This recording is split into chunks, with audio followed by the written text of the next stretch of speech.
Bienvenue dans ma vie, un podcast où je pars à la rencontre de mon père, qui est là en face de moi, pour retracer son histoire, ses souvenirs, ses galères, ses grands moments, bref, sa vie. Aujourd'hui, on démarre, c'est le premier épisode, au tout début, avec ton enfance, ton adolescence, tes premières fois, que tu nous raconteras peut-être. On remonte ensemble de 1945 à 1965. Une époque pleine de rêves, de bêtises, de mystères et de moments tendres. La période aussi de l'après-guerre, période difficile, mais une période aussi, je pense, plus de joie, en sachant que c'était l'après-guerre. Alors installe-toi bien, j'espère que tu es bien installé dans ce studio ici à Marrakech. Et je t'emmène dans un voyage dans le temps. T'es prêt ? Oui. J'ai plein de questions et pas mal de curiosités. On commence avec ce jingle.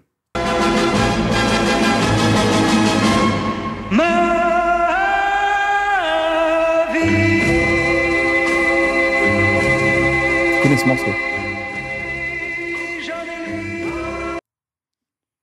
Voilà, alors, on va commencer par ton identité, pour tous les gens qui vont regarder ce podcast et qui ne te connaissent pas. Donc, présente-toi tel que tu es sur ta pièce d'identité ou sur ton passeport. Nom, prénom, date de naissance, couleur des yeux, taille. Je te laisse. Oh, je m'appelle Christian Lazou. Alors non, tu t'appelles Christian Georges. Christian Georges Lazou. Oui, Voilà. Effectivement. Georges, c'était mon parrain. Et je suis né le 27 octobre 1945. Maintenant, je mesure 1m78. Puis il y a un moment, je mesurais 1m80. Alors sur le passeport, c'est toujours 1m80 ? Sur le passeport, je pense que c'est toujours 1m80. Mais bon, avec l'âge, on rétrécit aussi. J'ai des yeux bleus. C'est ce qui est écrit sur le passeport. Ils sont toujours bleus, je pense. Ils sont toujours bleus, je pense aussi. Oui. Les yeux ne changent pas. Voilà. Que dire de plus Présente-nous tes parents. Comment s'appelait ton père ? On va commencer par ma mère. Ma mère, c'était Gilberte Julie Arix. Et elle est née en même temps que mon père. La date exacte, c'était au mois, que je ne dis pas de bêtises, au mois d'octobre 1908. Par contre, mon père... Et sa date de naissance, tu t'en souviens plus ? Sa date de naissance exacte, je crois que c'est... Mais je m'en souviens plus. Non, je me souviens D'accord. plus exactement la date. Je sais que c'était au mois d'octobre. Fin octobre, début novembre. Ok. Et mon père, par contre, il était né le 13 janvier, là, je me souviens, le 13 janvier 1908 aussi. Et il s'appelait Rémi Valère Lazou. Quelle était la profession de tes parents ?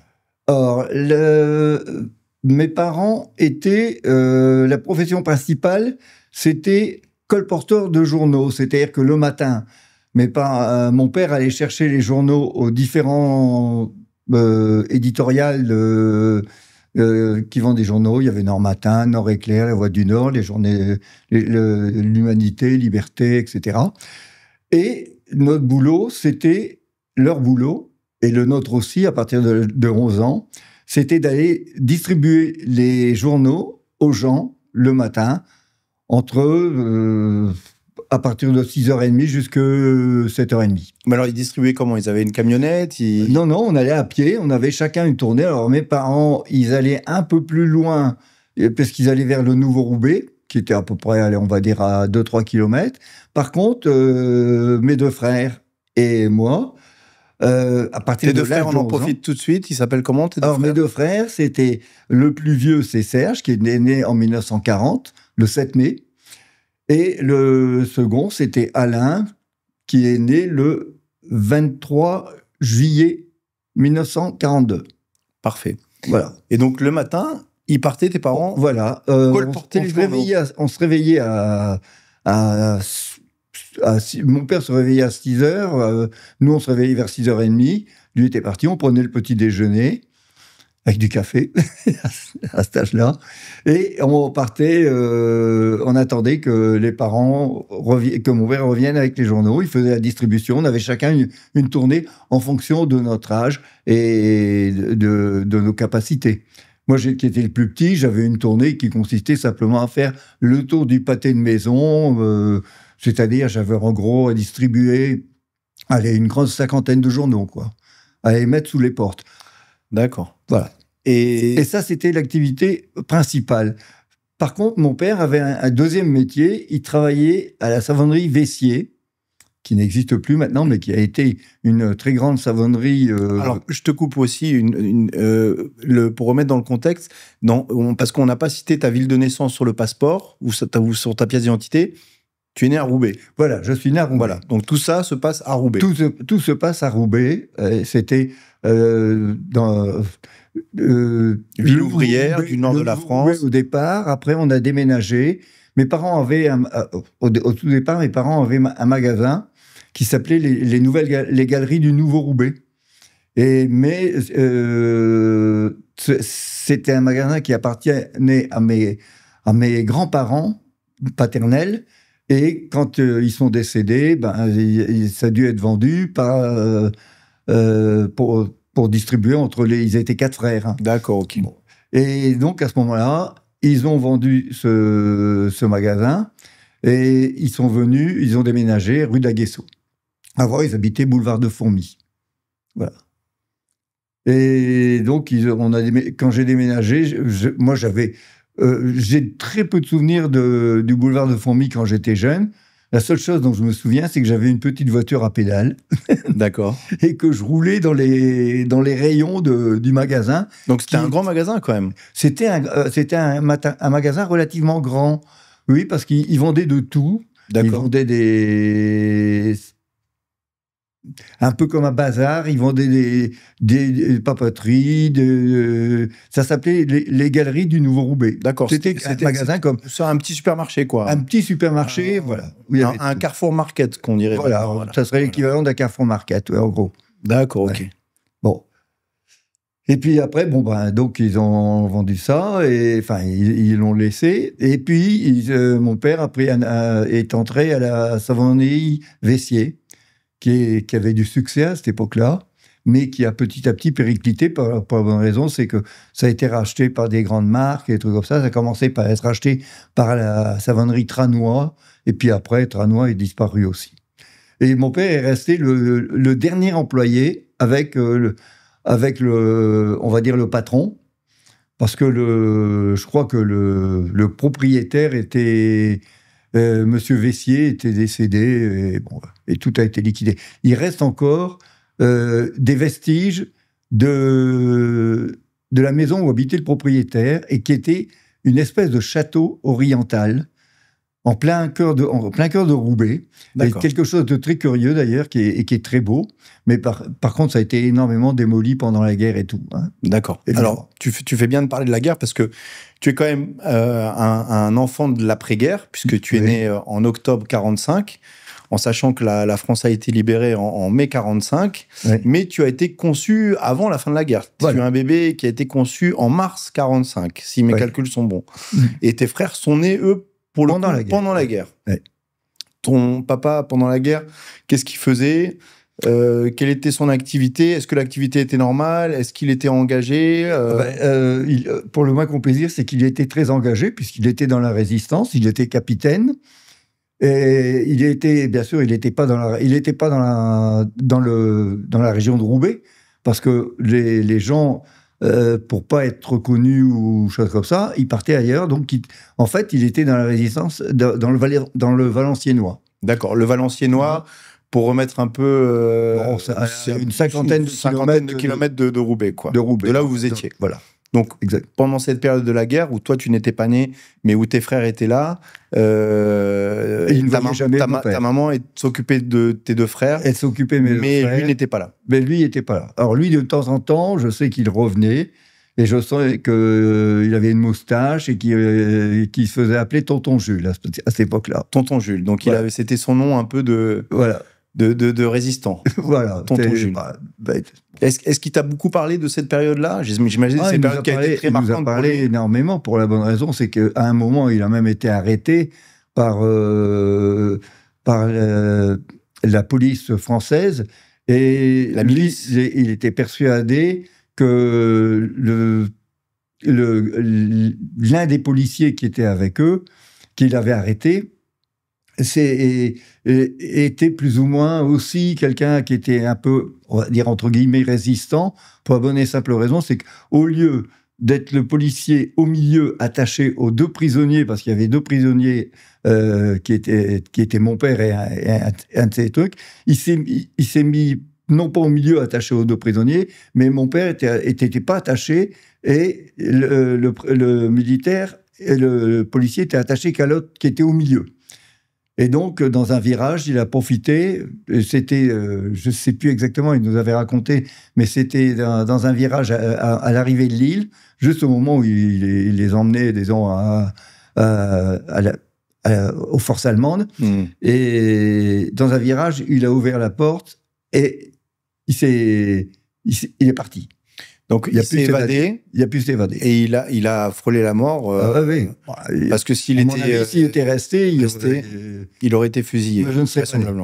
Ça, tu peux te souvenir en quelle année c'était, au moment de la guerre? C'était après 1942, quand la résistance elle a vraiment commencé. D'accord, donc on va dire entre 42 et 44. 42-44, voilà. Ok. Parfait. Donc oui, ça a été un résistant, et donc une fierté aussi dans la famille d'avoir un résistant parmi nous. Oui. On aurait été moins fiers s'il était de l'autre côté de la barrière. Oui. Et Mémé, pendant ces années-là de guerre et tout ça, qu'est-ce qu'elle te racontait? Est-ce que tu as des souvenirs marquants de ce qu'elle a pu te raconter? Oui, alors mon père, il était communiste, mais il était très ami avec le maire de l'époque de Roubaix, qui était Victor Provost, qui était un maire socialiste. Et Victor Provost, il a énormément aidé ma mère et pour tout ce qui était, disons, logistique et choses comme ça, au niveau de la vie courante, quoi. Et heureusement que Victor Provost était là, parce que je crois que la vie aurait été très difficile, surtout que mon père n'était plus là. Et ma mère avait, par chance, sa petite sœur, qui a été mariée avec parrain Georges, avec mon parrain, et qui nous aidait énormément. Tout le monde habitait boulevard de Fourmies, à Roubaix. Il y avait une vraie solidarité. Voilà, il y avait beaucoup de solidarité. C'était une bonne époque à cette époque-là au niveau solidarité. C'est bien, heureusement. Voilà. Alors maintenant, on revient, on quitte ce sujet qui est très intéressant, mais où on peut malheureusement pas non plus trop s'attarder, puisque le podcast, cette émission, elle est faite pour toi et non pas pour Pépé, qu'on aurait dû interviewer à l'époque, mais qu'on n'a pas fait. Ouais. Malheureusement, on aurait eu beaucoup de sujets et d'anecdotes de sa part, j'en suis sûr. Maintenant, malheureusement, il n'est plus là pour en témoigner. Et on va passer sur un petit quiz musical sur l'année 45, l'année de ta naissance. À ton avis, quel était le titre le plus écouté en France en 1945? Une idée, un artiste ou une artiste, le morceau qui est vraiment a fait danser tout le monde ou que tout le monde écoutait à la radio en 1945. Je te laisse 5 secondes. Je pense que c'est une chanson d'Édith Piaf. Tu as raison, c'est Édith Piaf. C'est Édith Piaf. Et c'est quel morceau d'Édith Piaf? Et j'hésite entre l'hymne à l'amour ou les trois cloches ou l'accordéoniste, parce qu'il y a tellement de chansons d'Édith Piaf qui ont eu énormément de succès. Alors, c'est aucun des trois pour l'instant. Je te laisse en citer une autre. Une autre... Ah si. En plus, maintenant que je vois l'année et le titre, je me dis que ça correspondait bien à l'année. C'est cette histoire d'après-guerre comme ça. Un titre d'Édith Piaf. Quand je vois la vie en rose. La vie en rose. On va écouter maintenant un petit extrait de 20 secondes. Il me prend dans ses bras, il me parle tout bas. Voilà ce que la France écoutait en 45, à la fin de la guerre. Voilà. C'est magnifique. Alors, on va recommencer. On va parler maintenant de ton premier ton tout premier souvenir, est-ce que tu as vraiment quelque chose, quand tu repenses maintenant, de vraiment premier souvenir au tout début de ta vie? Donc, tu peux avoir 3, 4 ans, 5 ans. Est-ce que quelque chose qui t'avait marqué, quelque chose qui te vient à l'esprit comme ça, ou quelque chose dont tu voudrais parler de cette époque-là? Ben, je te dis, c'est les souvenirs un peu. Les tout premiers souvenirs, je les ai, c'est quand on habitait boulevard de Fourmi. Et comme je te dis, La voiture à pédale. J'avais une petite voiture à pédale et je me baladais dans un truc. Et je me souviens que tous les gens du quartier, on se connaissait. Et il y avait vraiment une vie de quartier à cette époque-là. Les gens vivaient dehors. Dès qu'il faisait beau, on vivait dehors. Je me souviens qu'il y avait Alors, dès qu'il faisait beau, c'était quand même rare à Roubaix. Dès qu'il faisait beau, c'était quand même rare à Roubaix qu'il fasse beau. Ou non ça arrivait quand même. Ouais. Il y avait des belles journées, des trucs comme ça. Je me souviens on s'installait dehors avec les chaises et puis on discutait entre les voisins et choses comme ça.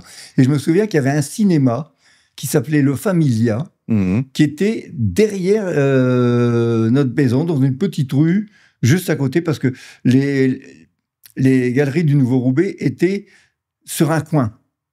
Et derrière ce coin, dans la rue, je ne sais plus comment elle s'appelait, cette rue d'ailleurs. Et la rue de ta maison, c'était bien rue d'Aguesso? Alors non, à cette époque-là, c'était le boulevard de Fourmi. C'était boulevard de Fourmi encore, ok. Ça, c'est les premiers souvenirs. D'accord. Et bon, j'en ai pas beaucoup, mais je me suis... Bon, après, j'ai eu beaucoup plus de souvenirs quand on est arrivé rue d'Aguesso, puisque moi, j'ai déménagé à l'âge de 5 ans, je suis arrivé rue d'Aguesso. D'accord, donc en 1950, tu déménages, et puis là, ça a vraiment été ta maison où là, tu as tous les souvenirs. C'est là où je suis resté, disons, jusque l'âge de 24 ans, quand je suis parti au service militaire. Alors, elle était comment, cette maison? Tu peux la décrire un peu? C'était une petite maison un peu dans le style des maisons ouvrières Exactement, c'était roubaisienne. Toutes les maisons étaient coulées. T'as pas eu la chance d'être dans les grandes maisons qui étaient autour du parc Barbieux, qui étaient les grandes maisons de maîtres qui appartenaient aux gens qui travaillaient dans le textile? Non, malheureusement, non. Nous, on était dans une petite rue où il y avait, disons, une très grande majorité d'ouvriers ou de tout petits employés. Et c'était la seule personne, entre guillemets, d'un rang social un peu plus élevé, c'était le docteur, qui habitait quasiment au coin de la rue du Moulin. Bon. D'accord. Et toi, en étant jeune comme ça, donc là, t'as 5-7 ans, tu vas à l'école primaire qui est pas très loin de chez toi. J'étais d'abord à l'école maternelle. À l'école maternelle, oui. L'école maternelle. Qui était vraiment pas très loin de chez toi. Et là, j'ai un gros souvenir aussi, c'est que il y a eu une épidémie de rougeole. Et je me souviens que j'étais l'un des derniers en classe et à un moment, ils sont allés chercher ma mère parce que j'étais pas bien, j'étais malade. Et alors, elle était persuadée que c'était la rougeole. Et en fait, c'était pas la rougeole. J'avais attrapé la diphtérie, qui est quand même une maladie bien plus grave. Et c'est le docteur qui est venu. Et bon, j'ai dû rester, disons, tout le monde a dû partir de la maison. Oui. Il y a que ma mère qui a pu rester. Avec moi. Et parce que c'était très contagieux. Parce que c'était hyper contagieux et c'était hyper dangereux, quoi. Et bon. Et je me souviens qu'à cette époque-là, j'ai eu des piqûres de sérum dans le ventre et tout ça. Quand on a 4 ans, c'est pas l'idéal. Ouais, donc ça t'a marqué. Ça fait partie des tout premiers souvenirs, alors. Si t'avais 4-5 ans comme ça. Ça fait partie de mes premiers souvenirs aussi, ça. Et à l'école, t'étais plutôt sage ou filou? J'ai toujours bien aimé de m'amuser, donc j'étais plutôt filou. Donc plutôt filou, ok. Filou, mais pas méchant. Filou, mais pas méchant. J'ai jamais été bagarreur. T'as jamais été bagarreur ou quoi que ce soit, bon, non. Mais j'aimais bien de faire des bêtises, j'aimais bien de faire des blagues, bon, voilà. Et tu te souviens de ton meilleur ami à l'école? Mon meilleur ami à l'école, alors, bon, c'était pas quand j'étais à la maternelle, parce que là, j'ai relativement peu de souvenirs de la maternelle. J'y suis resté à l'école qui s'appelait l'école Blaise Pascal, à côté de chez moi. J'y suis resté 1 an en maternelle ou 2, et après, je suis parti au Rudem. Et l'école s'appelait comment? Alors l'école, ça s'appelait l'école Rudem, c'était l'école communale. D'accord, l'école communale de Roubaix. Rudem, oui. Enfin, l'une des écoles communales de Roubaix. Voilà. Et là, j'avais un copain, je me souviens, il s'appelait Gérard Doman.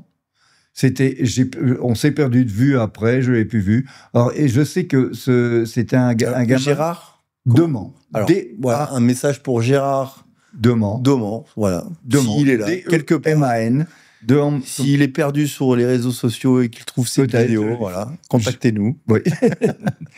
Et donc, je me souviens, c'était quelqu'un de très timide, de très gentil, un peu comme moi. Et bon, et on était très copains, quoi. On s'entendait bien. Et il vivait seul avec ses 2 tantes.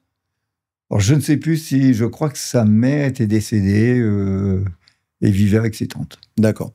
Est-ce que tu as un souvenir à l'école d'une bêtise que tu aurais faite qui t'aurait valu une grande punition ou quelque chose comme ça qui t'aurait marqué, je sais pas, vu que tu étais un peu filou quand même, est-ce qu'il y a pas ton papa qui a été convoqué par le directeur ou une maîtresse qui t'aurait... Déjà, à l'époque, je pense qu'on avait le droit de taper sous les doigts avec la règle. Ah oui, ça j'ai été puni, effectivement.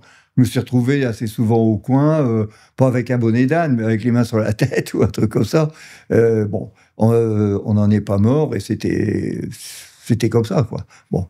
Et je n'aurais jamais osé me plaindre, arriver à la maison et me plaindre parce que j'avais été puni, parce que si je me plaignais, je pense que je recevais une autre punition de la part de mon père, qui était très, très sévère, enfin, très sérieux sur les études et tout ça. Il voulait absolument que vous ses enfants réussissent dans la vie. Il s'est vraiment battu pour que vous puissiez... Il s'est même battu oralement, on va dire, avec le directeur de l'école primaire où j'étais, parce que le directeur de l'école primaire, comme je travaillais bien et que j'avais des bonnes notes, le directeur de l'école primaire voulait absolument que je reste dans l'école pour passer mon certificat d'études.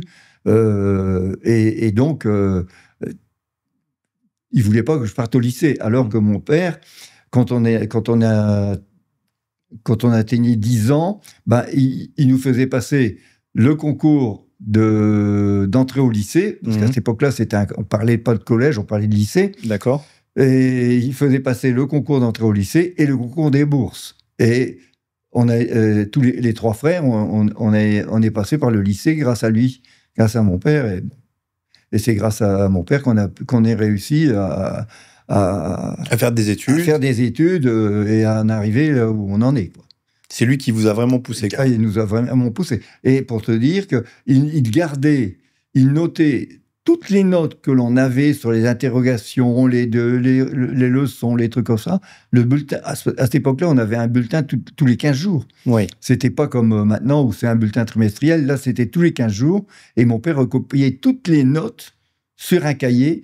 Et quand on quittait la maison, il nous a donné à chacun ce fameux cahier où il y avait toutes les notes et toutes les remarques. Alors moi, j'ai souvent, quand je me suis retrouvé au lycée, après, j'ai toujours été, comme d'habitude, un clown. Et donc, j'ai été énormément de fois puni, collé. L'école, je me souviens, c'était le jeudi après-midi.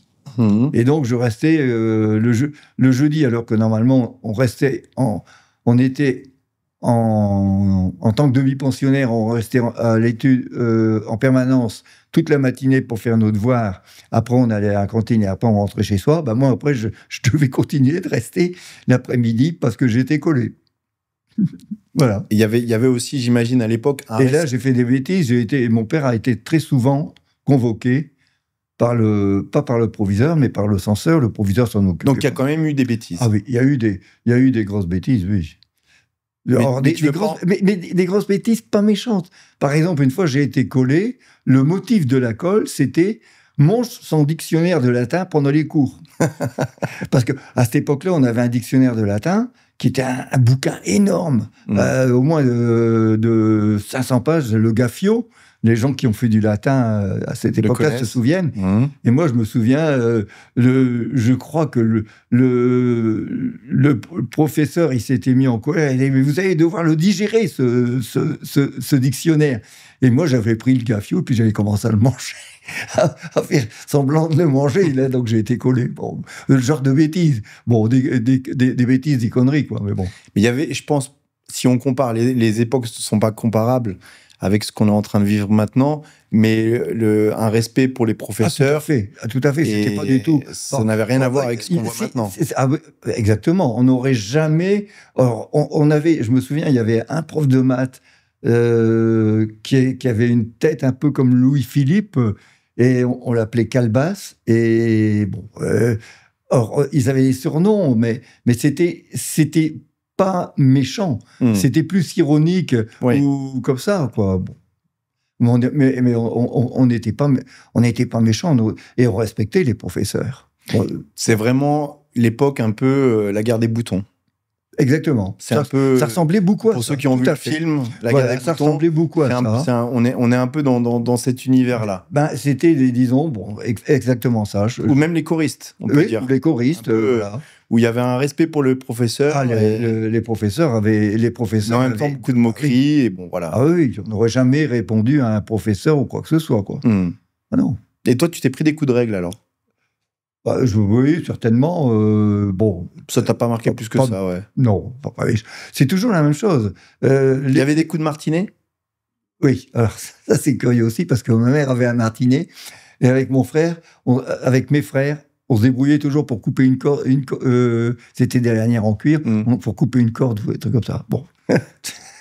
Pour que ça fasse moins mal. Voilà. Mais elle l'utilisait souvent, non? Non. C'était plus pour faire peur. Pour faire peur. Voilà. Ouais. C'était plus la menace, quoi. De la menace, oui. Mais, et des coups de ceinture, non? Non, jamais. Non. Ceinture, non, jamais. Non. Jamais. Alors, on va repasser à un petit quiz musical. On saute de 10 ans, on est en 1955. Et qu'est-ce qu'on écoute en France en 1955? Alors, moi, personnellement, je ne le connaissais pas, ce morceau. Hein, donc, il paraît que c'était le tube de 1955, mais en tout cas, il n'a pas passé les époques comme Édith Piaf avec La vie en rose. Est-ce que tu aurais une idée? Je te laisse 5 secondes parce que ça m'étonnerait que tu trouves, mais bon, sait-on jamais, une idée comme ça en 1955. Le chanteur C'est une chanteuse. C'est une chanteuse. Voilà. Ah. Qui a disparu en 2019, donc elle est partie il n'y a pas si longtemps que ça.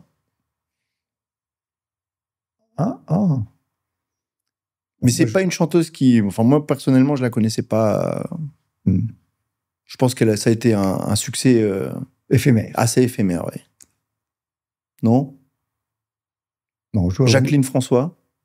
Ah ouais, si, Jacqueline François. Jacqueline François, oui. Et le titre?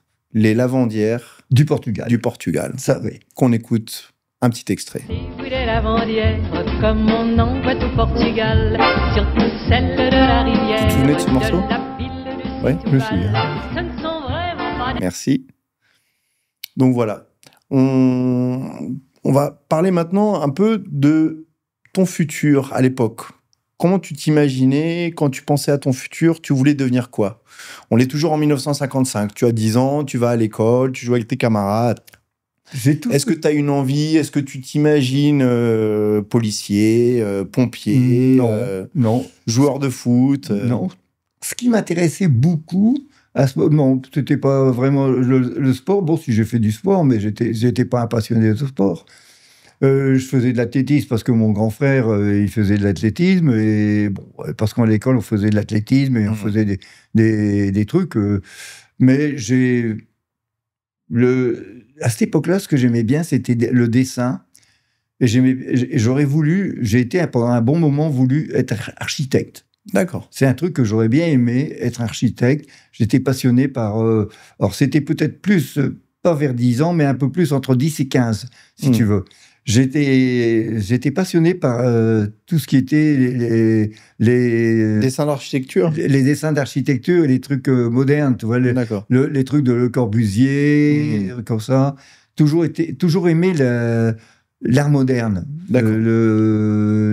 l'art contemporain et tout ça.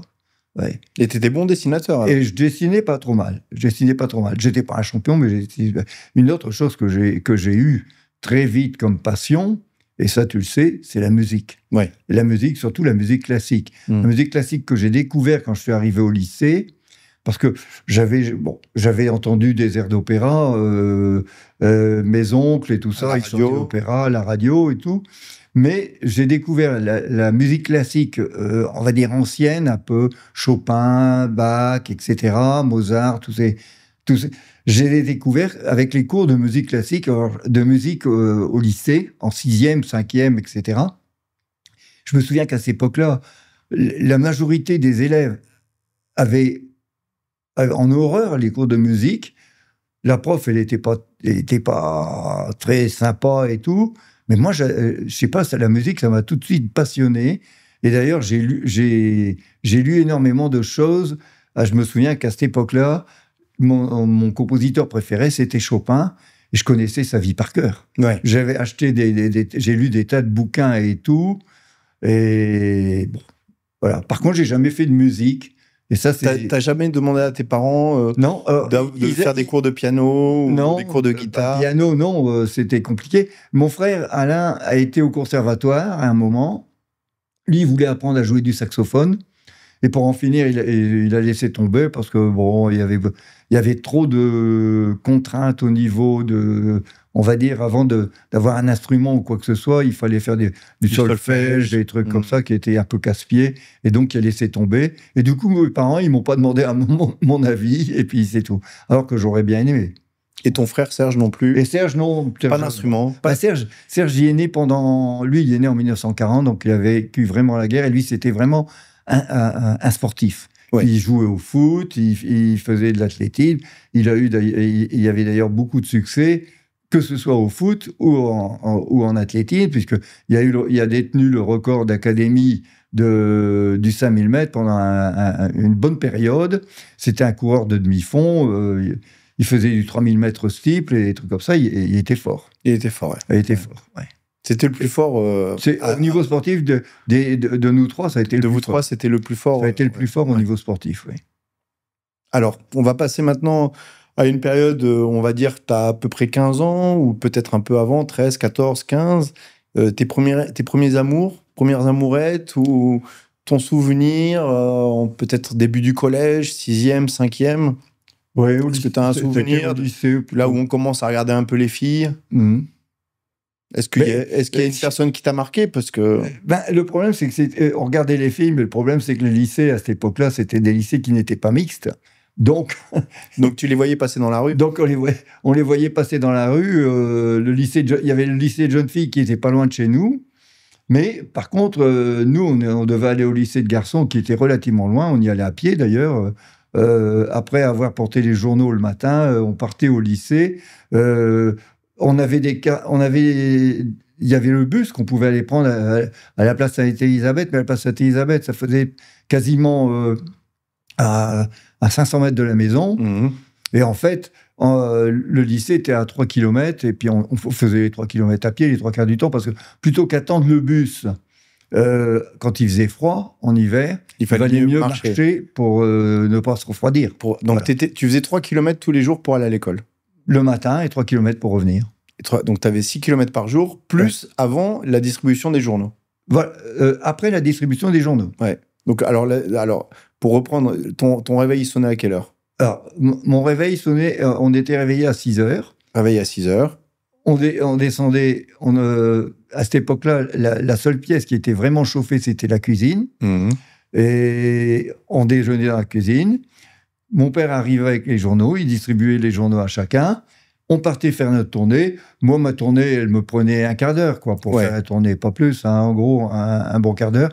Là où c'était casse-pied, c'est quand il pleuvait ou quand il y avait de la neige, parce qu'il n'y avait pas de boîte aux lettres partout, et donc il fallait parfois écarter la neige avec ou la flotte pour pouvoir glisser les journaux en dessous des portes. C'était pas évident. Et après, on rentrait, on se lavait, parce que le journal, c'était avec du plomb, au plomb. Donc, on se lavait bien, et puis on partait à l'école. Voilà. Et on partait à l'école vers 7h30 pour arriver à l'école à 8h. À 8h. Et sortie des classes, là, dans Sortie des classes, très souvent, c'était, comme on était demi-pensionnaire, on mangeait à la cantine, Mmh. et le soir, on allait à l'étude, et on sortait de classe à 18h30. Ah ouais, donc Et là, on rentrait. ça te faisait des sacrées journées quand même. Très souvent, tout se passait de nuit, en hiver. En hiver, c'était tu sortais de nuit, tu rentrais de nuit Voilà. et tu te couchais. Ah, Et exactement. télé à la maison ou pas de télé à la maison? Il y avait la télé à la maison? Alors, au début, non, mais on a été l'une des premières familles dans la rue à avoir la télé. Ça, c'était évidemment. un choix de pépé, alors, de ton papa. Ah ouais, c'était un choix de Pépé d'avoir la télé. De suivre Parce qu'il l'actualité. trouvait lui, comme il était passionné de politique et des choses comme ça, il voulait être au courant de ce qui se passait, et donc c'était important pour lui d'avoir la télé, quoi. Donc, il y avait les voisins qui venaient chez vous pour regarder la télé. Et il y avait un monsieur à côté, il s'appelait Monsieur Frottin, et qui était quelqu'un qui avait connu et qui avait des souvenirs de Napoléon, et donc un monsieur très, très âgé, et qui avait hérité aussi, et qui était très bien avec... Tu dis des souvenirs de Napoléon. Par son père. Par son père, oui. Par son père. Et je me souviens qu'Alain, il discutait beaucoup avec lui, tout ça, parce qu'Alain était très féru d'histoire. D'histoire. Oui. Et donc, il discutait avec lui, et il a hérité de pas mal de choses, de souvenirs de Napoléon à cette époque-là. Et ce monsieur, tous les soirs, ma mère, elle allait lui dire s'il voulait venir voir la télévision. Alors, il aimait bien de venir, comme ça, parce que lui, il n'avait pas les moyens. Il aimait bien de venir, et il venait s'installer à la maison, il était très gentil, et il disait rien, et tout. Or, il connaissait les programmes par cœur et tout. Donc, il faisait partie de la famille. Il faisait partie de la famille, voilà. Ce monsieur, il était âgé et célibataire. Oui. Il aurait pu être le père de ton père. Ouais, il aurait pu être ton grand-père. Ouais. Il aurait pu être mon grand-père, oui. D'accord, ok. Ouais. Ah oui. Donc, son père a connu... Et c'est ma mère qui l'a retrouvé une fois, parce qu'elle allait faire des courses pour lui. Oui. Elle l'a retrouvé une fois quand elle était rentrée pour apporter ses courses. Il était décédé. Il était parti. Voilà. D'accord, ok. Ouais. Ah, mais je connaissais pas cette histoire. Ah, si. Donc ça, c'était vraiment votre voisin. Ah, c'était le voisin, hein, la maison juste à côté. D'accord. Monsieur Frottin. Monsieur Frottin. Son prénom, je me souviens plus, là. Ouais. Mais t'as des souvenirs de lui. Ah oui, j'ai des souvenirs de lui. Et qui regardait la télé. Et il venait tous les soirs regarder la télé. Bon. Alors, on a un peu dévié avec la télé, mais tu peux me répondre à la question, ta première amourette? Ah, ma première amourette. Ton premier bisou caché? Mon premier bisou, je crois que c'était des filles qu'on avait rencontrées avec des copains, mais je me souviens même plus de ces copains, c'est des copains éphémères. Ouais. Et je sais pas si c'était quoi, pas au cinéma. C'était pendant l'été, au cinéma. Voilà, ça devait être au cinéma ou un truc comme ça. Bah ouais. Bon, ça n'a pas dû. Bon, on n'était pas. Ça a été furtif. Vraiment amoureux. Par contre, après, quand j'ai eu 15 ans, là, j'ai vraiment eu un grand amour, entre guillemets. 15 ans, donc 1960. Voilà. Avec une fille qui habitait à Lille, dont le père qui était veuf. Le père était veuf, et lui, il était ingénieur. Et c'était une amie d'une amie de ma cousine. Une amie d'une amie de ma cousine. Et je l'avais rencontrée à une surprise party, parce qu'à cette époque-là, on sortait pas en boîte, il n'y avait pas de boîte, tellement les premières sorties qu'on avait, c'était en surprise party ma première surprise party, c'était dans le garage de mon oncle Jean. Oui, ce qu'on appelait aussi après les booms, quoi. Voilà. Ce que vous appelez les surprises parties, c'est une petite boom. Moi, à mon époque, c'était pour l'anniversaire d'Anita, ma cousine. D'accord. Avec lequel j'avais énormément de... Donc ça, c'est fin des années 50, début des années 60. Voilà. C'était 15 ans, quoi, à peu près. Mes 15 ans. exactement. Et là, ça sortait, Ouais. on écoutait du Johnny ou... Du Paul Anka ou Ouais. des trucs comme ça. On a rarement, c'est marrant, on n'a pas écouté beaucoup de Johnny. Dans la famille, on n'était pas très Johnny, on était plutôt Chaussette Noire. D'accord. Chaussette Noire et Eddie Eddie Mitchell. Mitchell. Eddie Mitchell. Eddie Mitchell. Ouais. Et d'ailleurs, tu as une chanson que toi, qui te replonge directement dans tes premières surprises parties. Ouais. Ça serait quoi le titre? Quelle est la chanson vraiment qui t'a marqué de Daniela. cette époque-là? Daniela. Daniela de qui? Oh, Daniela. C'était une chanson de. Alors, je crois que c'était une chanson d'Eddie Mitchell. D'Eddie Mitchell. Des Chaussettes Noires. Alors on l'écoute. Oh, Daniela, la vie n'est qu'un jeu pour toi. Alors cette chanson, ouais, c'est vrai, elle a marqué toute une génération. Ah ouais. C'est une chanson que même moi je connais. Ah Donc elle a passé les époques. Et est-ce qu'il y aurait un film qui t'aurait marqué? Parce que tu parlais de tes sorties au cinéma. Est-ce qu'il y a un film comme ça de cette époque-là? On est début des années 60, où t'es sorti de là et tu t'es dit, waouh, c'est une révélation. Ou c'est arrivé plus tard, ça? Est-ce qu'il y a un film? Non. Là, il y a un film que j'ai vu justement avec cette fille après, on s'est quitté parce qu'elle habitait à Lille, donc c'était compliqué pour moi d'aller à Lille. Surtout à l'âge de 15 ans, aller à Lille, c'était pas évident.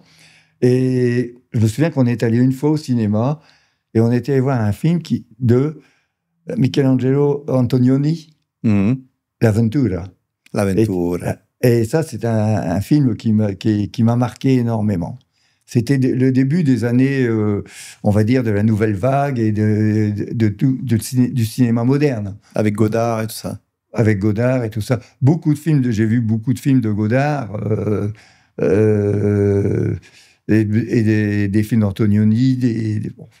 C'était une époque que j'aimais bien au niveau... Ces films, tu les as revus récemment ou... Ah oui, j'en revois de temps en temps. J'aime bien de revoir des films en noir et blanc, des vieux films et tout ça. Parce que ça te replonge énormément. Ça te replonge, ouais. Et ça me replonge en... Ça te replonge à cette époque-là. Voilà. Ouais.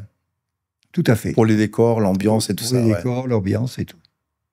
Et si tu pouvais revivre un seul jour entre 45 et 65, ce serait lequel? Si on te disait, allez, demain, tu repars dans le temps et tu choisis n'importe quel jour que tu as vécu entre 45 et 65. Je suis bien embêté. Cette sortie au cinéma, peut-être? Bon, peut-être cette partie où j'ai connu cette fille. Et bon, je l'ai revue par la suite et je sais que son père est décédé. Elle avait même pas 18 ans. Et donc, elle s'est mariée avec quelqu'un et qui était plus vieux qu'elle, d'ailleurs. Mais non, j'ai pas de souvenir ou une journée ou un truc comme ça qui m'aurait frappé, que je voudrais revivre. Non, pas une en particulier. Pas une en particulier. Mais c'est une époque que tu as appréciée. De tes 0 à 20 ans, c'est une époque où on découvre plein de choses. Où on se crée plein de souvenirs. C'est une période de sa vie où aussi on se forge pour la suite. Oui. Parce que c'est important, toutes ces années-là. Alors maintenant, on va faire un petit quiz politique. Qui était le président du gouvernement provisoire à la Libération en 1945? Tu ne devrais pas te poser la question. Ça devrait être instantané. Charles de Gaulle, non? Charles de Gaulle, bien sûr. Qui succède à Staline à la tête de l'URSS? Alors, avec un père communiste, tu as dû en entendre parler. Oui, j'ai dû en entendre parler. Oui, qui succède à Staline? C'était pas Khrouchtchev? Khrouchtchev. Et son prénom? Vladimir, non? Non. Non. Il y a un film très connu de Luc Besson qui porte ce nom-là, Nikita. Ah, Nikita? Nikita Khrouchtchev. Ouais. Qui a été le président de la République française entre 1947 et 1954? Alors, je pense que c'est Vincent Auriol. Vincent Auriol, qui était membre du parti socialiste. Exactement. Et c'est un président que tu as apprécié. Ouais. Parce que je me souviens, Ouais. un jour, t'avoir demandé quel était pour toi un des meilleurs présidents français. Mhm. Et t'es remonté à Vincent Auriol. Oui, Alors que quand même, t'avais que 3 ans à l'époque. Hein T'avais que 2 ans à l'époque quand il arrivait au pouvoir. oui, mais... Mais il t'a marqué, Vincent Auriol. Disons que le problème, c'est que c'était C'était son côté socialiste. son côté socialiste, et puis juste après la guerre, il a quand même aidé énormément comment dire, au renouveau du pays, quoi. Alors que maintenant, on a un peu l'impression que président après président, on a l'impression d'aller de pis en pis. Ouais. Mais bon, ça sera Ça, c'est autre chose. dans les prochains épisodes, peut-être. Là, on va rester sur cette période-là. Alors, il y a une formation d'un groupe en 1960, qui est un groupe iconique, anglais, Les Beatles, de Liverpool. de Liverpool. Les Beatles. Alors, est-ce que tu saurais me citer les membres des Beatles? Il y avait qui? Il y avait Paul McCartney, Tout à fait. John Lennon, Oui. Jim Harrison, George Harrison. George Harrison et Ringo Starr. Ringo Starr. Voilà, tout à fait. Et quelle a été la chanson de Bob Dylan qui est devenue un hymne de protestation en 1965? Blowing in the Wind. Parfait, très bien, tout à fait. Et quelle est la chanteuse qui meurt en 1963, La chanteuse qui meurt en 1963. dont on a parlé?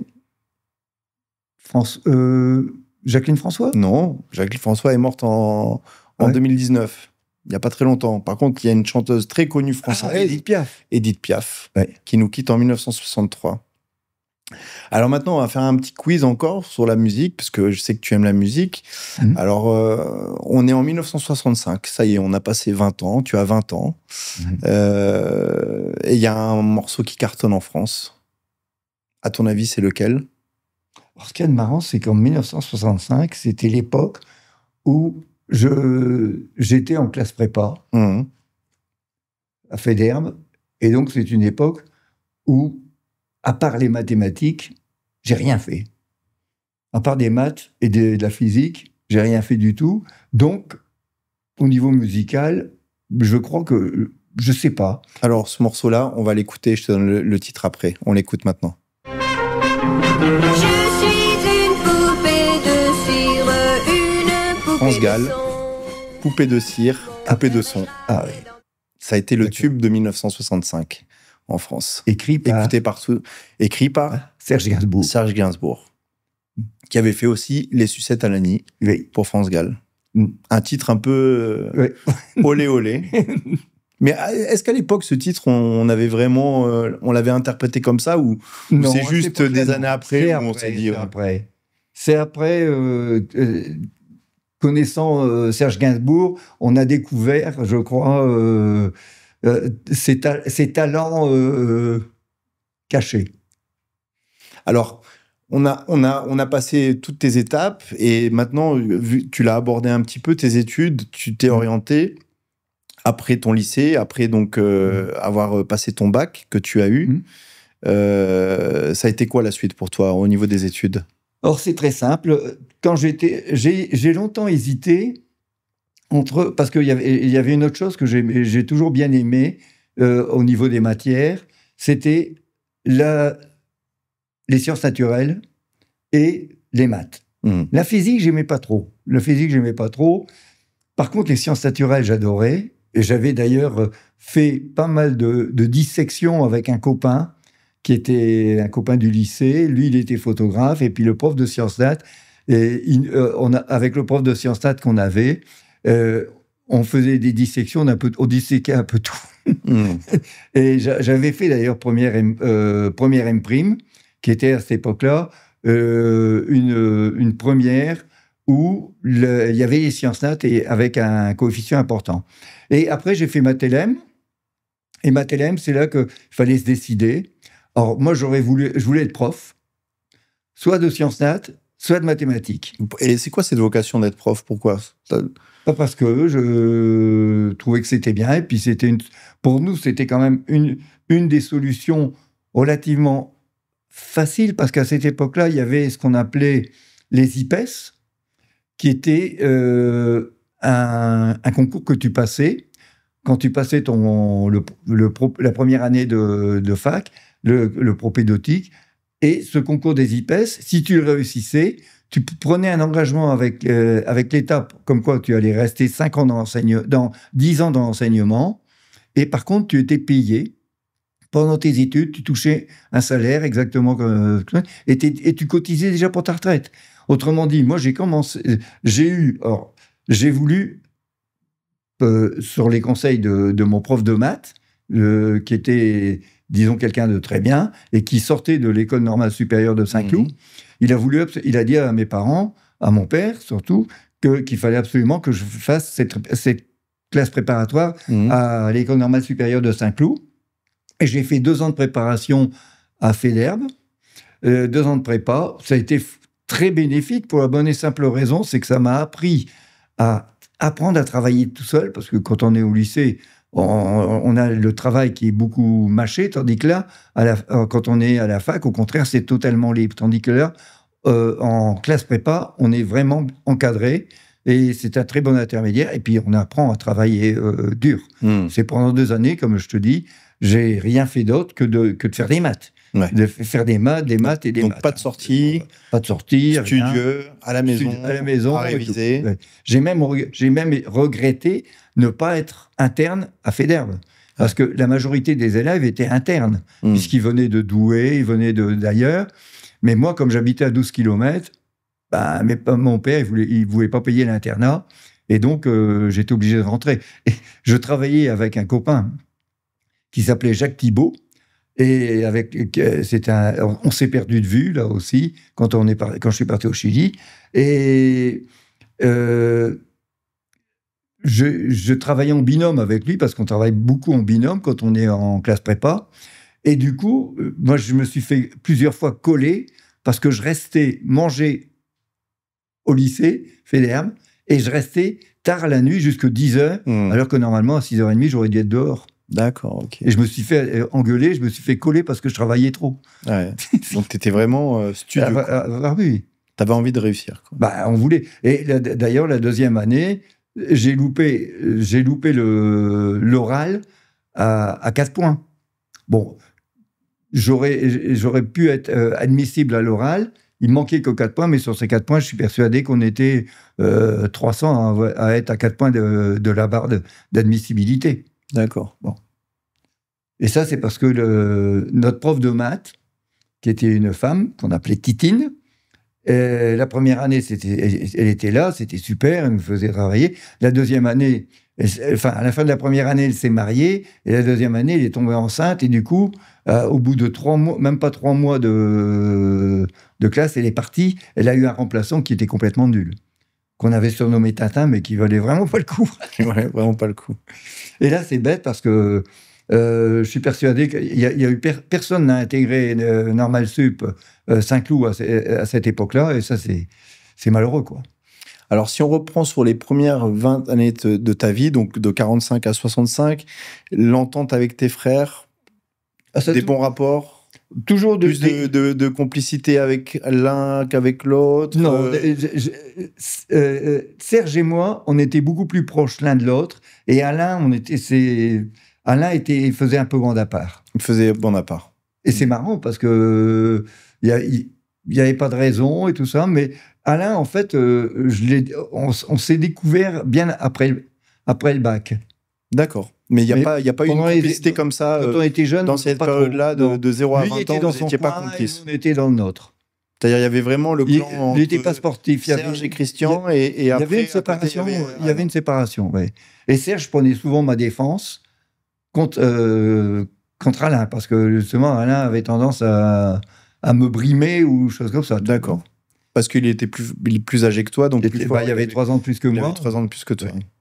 D'accord, ok. Et des rapports avec tes cousins, cousines et tout ça? Alors, j'avais énormément de rapports avec ma cousine, Anita, qui avait... Alors, Anita, elle avait 1 an de plus que moi, et elle aurait dû être très copain avec Alain, mais Alain était Assez spécial parce qu'il était pas comme il est maintenant. Il était beaucoup plus renfermé à cette époque-là. D'accord. Je sais pas pourquoi. Peut-être la timidité? Peut-être une question de timidité ou chose comme ça, ouais. Et il n'était pas très sportif. Alors que Serge et puis moi, on était relativement sportifs, même si on faisait pas du sport de... Serge faisait du sport de haut niveau, il était bon. Hein. Serge, il a couru avec Michel Bernard. C'est d'ailleurs au moment où il a battu le record d'académie du 5000 mètres, c'était grâce à Michel Bernard qu'il avait tiré. Et il était du même âge et de la même force que Jean-Marie Gévard. D'accord. Donc, c'était vraiment des sportifs. En fait, à cette époque-là, je me souviens, ils étaient 3 à être très forts en athlétisme en demi-fond. Je parle dans la région. Hein. Il y avait Jean-Marie Gévard, un gars qui s'appelait Lejeune, son prénom, je ne sais plus comment c'était, et Serge Lazou. D'accord, ok. Ah, donc il était vraiment... il était dans partie de l'élite de la région, quoi. Ouais. Serge, quand il a été à l'armée, il a fait partie de l'équipe de l'armée au niveau athlétisme et au niveau football. D'accord. Il a fait partie. Et Alain, peut-être plus intellectuel, plus dans les livres, beaucoup plus intellectuel, dans la géographie, dans l'histoire. Voilà, il a été plus porté sur la géographie, l'histoire, les trucs comme ça. Et d'ailleurs, après, il a fait médecine. Je dois avouer qu'on n'a pas très bien compris pourquoi il a choisi de faire médecine. Je ne sais pas. Pourquoi il a choisi de faire médecine? Parce que, a priori, ce qui l'est passionné le plus, c'était l'histoire. D'accord, ok. Surtout l'histoire, comme je te dis, l'époque napoléonienne, tous ces trucs-là. Il jouait avec ses petits soldats. Si maintenant tu te reprojettes, tes 20 premières années, elles sont heureuses, plus ou moins heureuses? Ouais. Une enfance heureuse? Une enfance heureuse. Pas de drame dans la famille? Pas de drame dans la famille. Une vie d'après-guerre, quoi, où les gens étaient heureux. Une vie d'après-guerre où petit. Alors, il y a quand même des tickets de rationnement, parce qu'on n'en a pas parlé, mais tu as eu quand même des tickets de rationnement les 5 premières années. J'ai eu mes tickets de rationnement. De 45 à 50, il y a encore des tickets de rationnement. Il y a encore des tickets de rationnement. Peut-être pas jusque 50, hein, mais disons, dans 45, oui, et les premières années, oui. Il y avait et on n'a pas parlé d'un sujet aussi dont on abordera peut-être dans les prochains épisodes, mais c'est ta phobie pour les pétards ou les orages, les coups de tonnerre. Et ça, c'est tout ça, et où tu me disais que c'était peut-être dû à l'arsenal. C'était certainement dû au fait que quand il y a eu la fin de la guerre, il y avait à M, pas très loin du Nouveau-Roubaix d'ailleurs, à M, il y avait un château qui s'appelait le château de la Marquise et qui était devenu un arsenal allemand durant la guerre. Et je me souviens, c'est ce qu'on m'a raconté, qu'ils ont fait exploser, disons, cet arsenal, et il y avait plus, au Nouveau-Roubaix, il n'y avait plus une vitre qui était restée valide. Et le bruit avait été quelque chose de terrible. Et est-ce que moi j'étais petit ou est-ce que j'étais dans le ventre de ma mère à cette époque-là? Je sais pas. Mais enfin, toujours on doit retrouver la date exactement de quand ils ont fait exploser ça. Ouais. Pour voir. Ce traumatisme que j'ai, cette phobie, ça viendrait de là. Tu penses que ça vient de là? Je pense que ça vient de là. Parce que ça, c'est un traumatisme que tu as eu tout le temps, même quand tu étais petit. Tout petit. Je me souviens une fois, mes parents, quand on venait d'arriver à habiter à rue d'Aguesseau, une fois, mes parents ont voulu aller voir un 14 juillet, les feux d'artifice au centre de Roubaix. Et ils m'avaient emmené. Ils ont été obligés de partir parce que moi, j'étais devenu... T'étais en panique. Ouais. Ah, oui. Et quand à cette époque-là, il y avait la fête des allumoirs. Ouais. Et les gamins défilaient. Alors, il y avait le défilé avec les trucs, mais il y avait beaucoup de gamins qui faisaient des pétards ou des trucs comme ça. J'avais ça en horreur, quoi. J'avais ça en horreur. Et dès que je vois des gens, tu te souviens quand on était au Pérou, qu'il y avait des fêtes ou des trucs comme ça, dès qu'il y a des pétards. Ouais, moi je me souviens depuis tout petit. De tout petit. Moi, j'ai peur. Tu as toujours eu peur des orages, où je te vois avec ton casque en train d'écouter de la musique dès qu'il y a un orage. Que ce soit des trucs. Je sais pas pourquoi. Je sais pas. Mais écoute. Voilà. On sait pas. Maintenant, c'est comme ça. Ça changera plus. Voilà, je vais pas changer maintenant. C'est pas à presque 80 ans que tu vas changer ça. Alors voilà, on vient de traverser ensemble les premières 20 années de ta vie, entre souvenirs d'enfance, premiers amours école, rêve, bêtise. Merci d'avoir partagé tout ça avec moi et avec nous. On va, dans les prochains épisodes, on parlera de ta vie de jeune adulte, de tes premiers choix sérieux, de tes rencontres, du travail, de l'amour. Bref, des années qui te forgent. Hâte de continuer ce voyage avec toi. J'espère que tu as passé un bon moment et que ça a été pour toi. Ça a été pour moi, pas de souci. On se retrouve très vite pour l'épisode 2.